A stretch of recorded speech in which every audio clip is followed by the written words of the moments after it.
नमस्कार। आज शुरू करते हैं एनटीपीसी जो 2016 में एग्जाम हुआ था पीटी का, उसका क्वेश्चन हम एक एक करके सॉल्व करेंगे।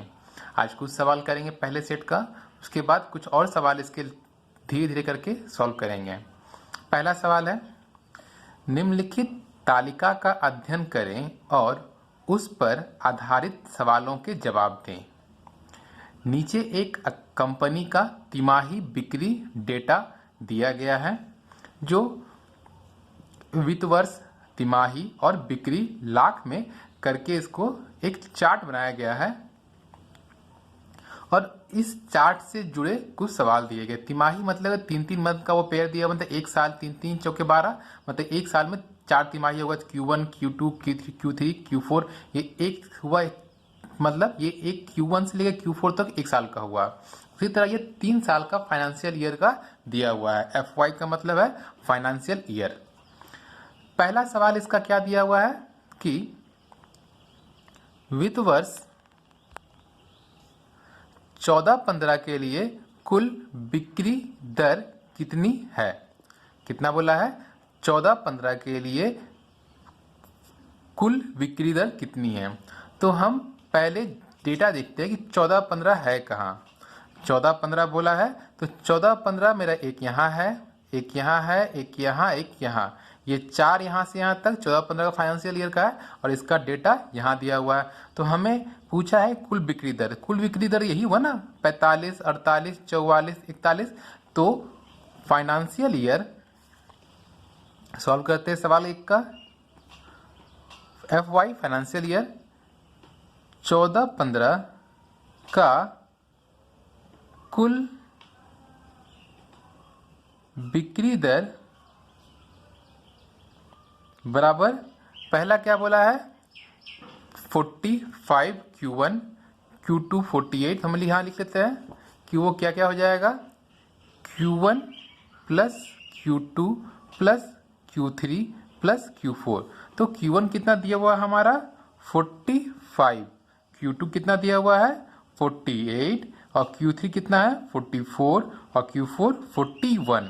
इन सभी को जोड़ते हैं, 8 4 12, एक 13 के 3 13 और 13 5 18, 18 के 8 और एक बच गया, 4 4 8 4 12 4 16 और 1 17।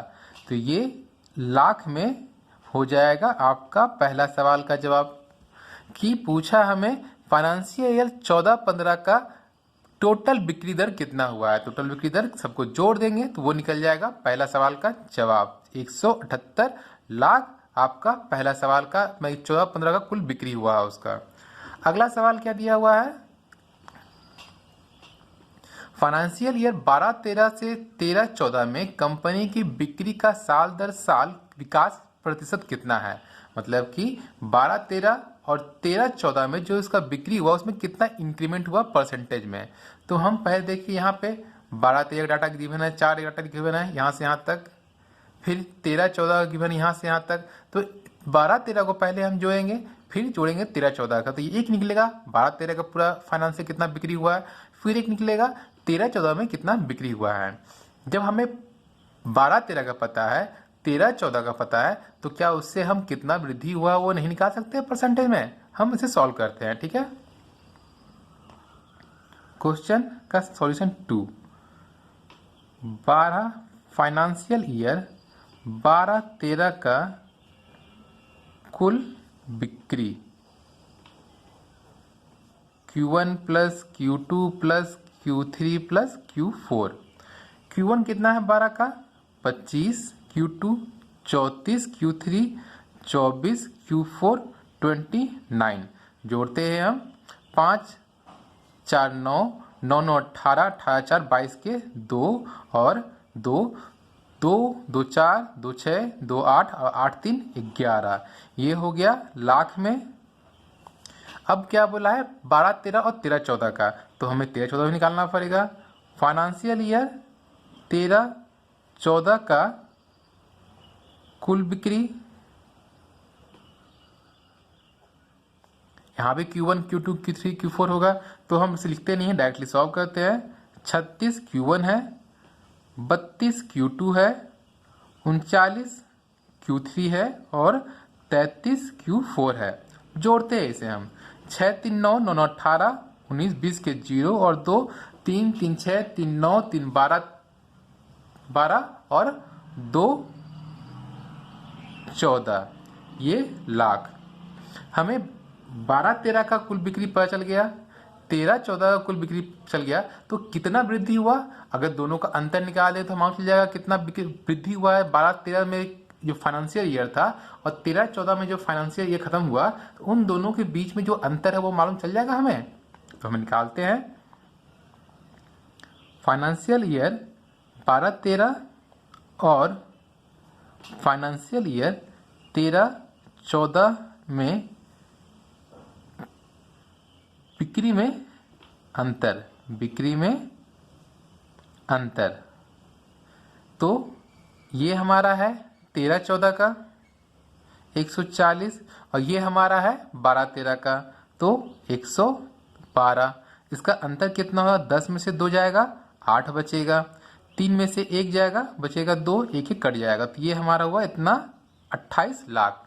अब आपको पता है कि अगर कितना बिक्री हुआ है और कितना पहले वो था और कितना बाद में हुआ है, तो क्या आप इससे निकाल सकते हैं कितना प्रतिशत वृद्धि हुआ है? तो प्रतिशत वृद्धि 13% वृद्धि कहाँ से कहाँ हुआ? 13-14 में जो 12-13 से इंक्रीमेंट हुआ वही निकालेंगे ना हम। तो इसका एक तरीका होता है वृद्धि बटा जो पहले का था, जो मेरा बेस मेरा कौन सा यहाँ पर है? 12-13 मेरा बेस था। बेस तो मेरा 12-13 से ही इंक्रीमेंट होकर 13-14 में गया, तो हम 12-13 को अपना बेस मानेंगे। फाइनेंशियल ईयर 12-13 का गुना 100, वृद्धि बटा फाइनेंशियल ईयर 12-13 का मूल्य गुना 100। तो वृद्धि कितना हुआ है हमारा? 28। फाइनेंशियल ईयर 12-13 में कितना था? 112 और कितना है करना है? 100 से। हम इसे काटते हैं, ठीक है। 2 एकम 2, 2 चौका 8, 2 पचे 10, 2 छक 12, फिर 2 सत्ते 14, 2 एक दूना 4, 2 अट्ठे 16, फिर 4 से 4 सत्ते 28, 4 भागा 25, 7 कट गया, हमारे पास क्या बच गया? 25%। ये हमारा आंसर हो गया। कितना वृद्धि हुआ हमारा? 12-13 से 13-14 में जो वृद्धि हुआ है वो कितना का वृद्धि है? 25% का इंक्रीमेंट हुआ है। सवाल आपको समझ में आया होगा कैसे कैसे क्या बना है ये। अब आते हैं अगले सवाल पर। अगला सवाल क्या है? वित्त वर्ष 13-14 के लिए प्रति तिमाही औसत बिक्री दर कितना है? मतलब कि औसत बिक्री वृद्धि दर औसत हमारा निकालना है, कितना बिक्री हुआ है किसमें? फाइनेंशियल ईयर 14-15 में, 13-14 में निकालना है। तो हम सॉल्व करते हैं। हमारा सवाल नंबर 3। तो वृद्धि दर निकालने का तरीका क्या है कि औसत निकालने का तरीका क्या होता है कि जितना आपके पास अमाउंट है, मतलब जितना आपका बांटा हुआ पोर्शन को है, मान ली 1 2 3 सेक्शन में बांटा हुआ है, तो सारे सेक्शन का समेशन बटा कितना सेक्शन है। तो हमारा यहाँ पर तो सेक्शन तो 4 ही है, मतलब 4 तिमाही में बटा हुआ है। देखिए यहाँ पर सवाल में Q1 Q2 Q3 Q4 4 section में बटा हुआ है, तो हमें निकालना भी तो पड़ेगा 4 सेक्शन से ही। तो हमारा 13-14 का यहाँ से यहाँ तक है, तो हम उन्हें समेशन करते हैं, ठीक है। तो फाइनेंशियल ईयर 13-14 का कुल बिक्री Q1 plus Q2 plus Q3 plus Q4, तो कितना है 13-14 का Q1? 36, 32, 39 और 33। ये हमारा हो गया Q1 Q2 Q3 Q4 का वैल्यू कितना, हम इसे जोड़ते हैं। 6 3 9 9 9 18, 2 20 के 0 और 0 और फिर 2 3 3 6 3 9 3 12 और 2 14, 114 हो गया हमारा 13-14 का कुल बिक्री। तो औसत क्या होता है? औसत बिक्री जितना पूरा हुआ फाइनेंशियल ईयर में बटा कितना पार्ट में था। तो ये कितने पार्ट में है? 1 2, 3, 4 और समेशन तो ये हो गया। तो कुल बिक्री बटा कुल छमाही, कुल तिमाही, तो बिक्री कितना टोटल है 140 और तिमाही कितना है 4। तो इसे हम काटते हैं, 4 तिया 12 और 2 बचेगा, 4 5 20। तो हमारा ये आंसर कितना हो गया 35 औसत आंसर, मतलब 35 लाख ही हो जाएगा आंसर हमारा। आपको समझ में आया होगा ये पूरा चार्ट कैसे बना। अब आते हैं अगले सवाल पे।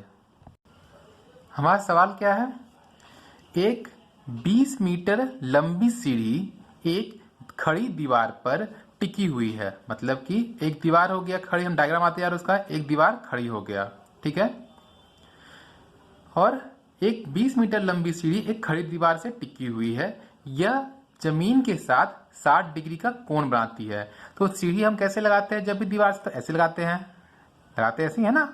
तो हम यहाँ पे सीढ़ी लगा दिए और ये क्या बोल रहा है कि वो जमीन के साथ 60 डिग्री का कोण बना रही है सीढ़ी, ना कि दीवार के साथ। बोला सीढ़ी जमीन के साथ बना, तो जमीन यहाँ पर है, जमीन ये है, सीढ़ी ये है हमारा और दीवार ये है।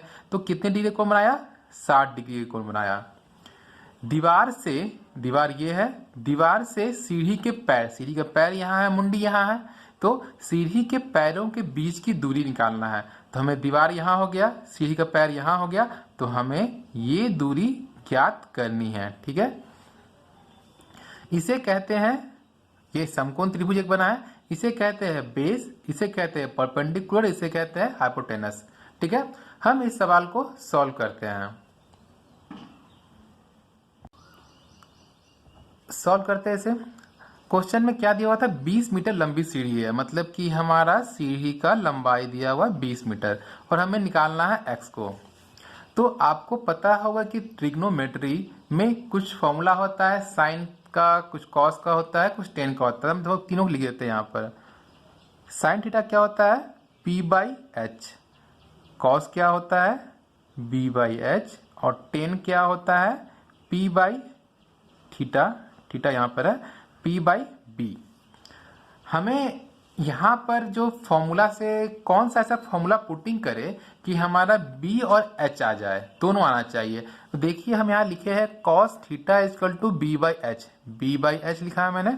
तो हम इसी फॉर्मूला का इस्तेमाल यहाँ पे करेंगे। कौन सा फॉर्मूला, ये वाला फॉर्मूला का इस्तेमाल हम करेंगे इस क्वेश्चन में।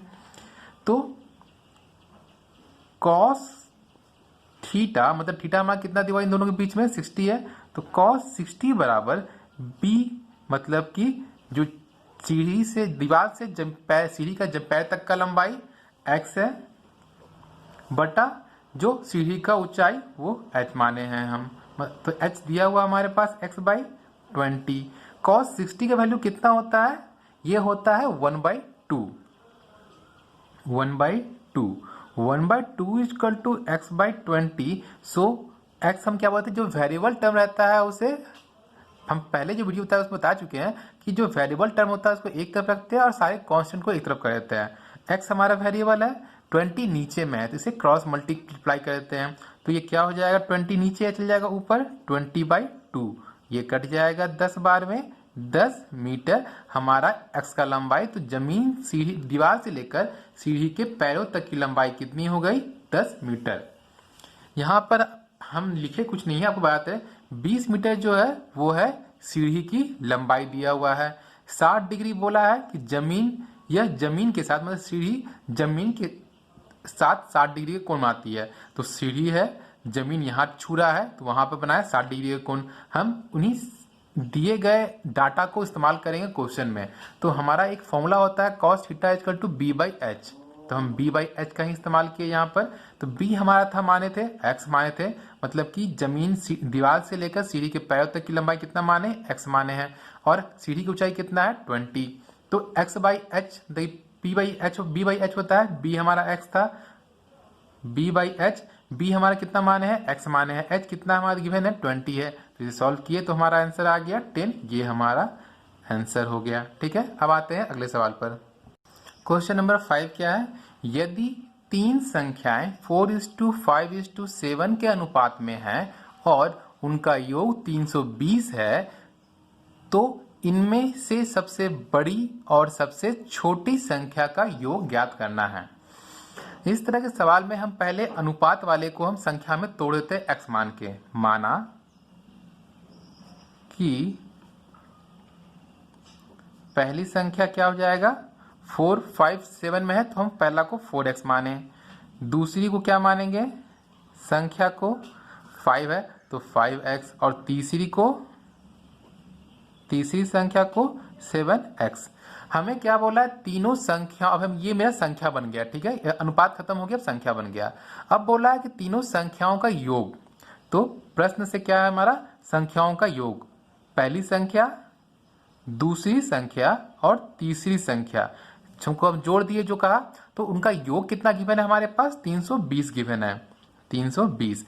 अब इसे हम जोड़ते हैं, 5 4 9, 9 7 16, x बराबर कितना हो गया, 320। तो हम क्या बोलते हैं, जो वेरिएबल टर्म होगा उसको एक जगह छोड़ देंगे और कांस्टेंट को एक तरफ कर देंगे। वेरिएबल टर्म कौन सा यहाँ पर x है, x को छोड़ दिए। यहाँ 16 ऊपर में जब वो बाएं से दाएं जाएगा तो क्या जाएगा, नीचे आ जाएगा। 320/16, 16 दूना 32, मतलब कि 20 बार में निकल गया हमारा x का वैल्यू। अब हमें x का वैल्यू पता है तो हमें बोला क्या है, सबसे बड़ा और सबसे छोटा। सबसे बड़ा कौन है, ये है, सबसे बड़ा ये है, सबसे छोटा ये है 4x। तो हम सबसे बड़ी, पहले बड़ी कितना था, 7x था, बड़ी संख्या, तो 7 × 20x का वैल्यू जो पता है निकला है उसे वहाँ पर मल्टीप्लाई कर देंगे, कितना हो जाएगा 140। और छोटी कितना हो जाएगा, छोटी संख्या वो हमारा है 4x, तो 4 × 20, 4 दूना 8, 80। तो हमें क्या बोला है, छोटी और बड़ी संख्याओं का योग निकालना है। तो योग कितना हो जाएगा, छोटी 140, बड़ी 80, 8 4 0, 8 4 12 के 2 और 1 2, ये हमारा आंसर क्या, योग क्या हो जाएगा, बड़ी प्लस छोटी। बड़ी 140 है, छोटी 80 है, तो 0 8 4 12 के 2 और 1 और 2, 220।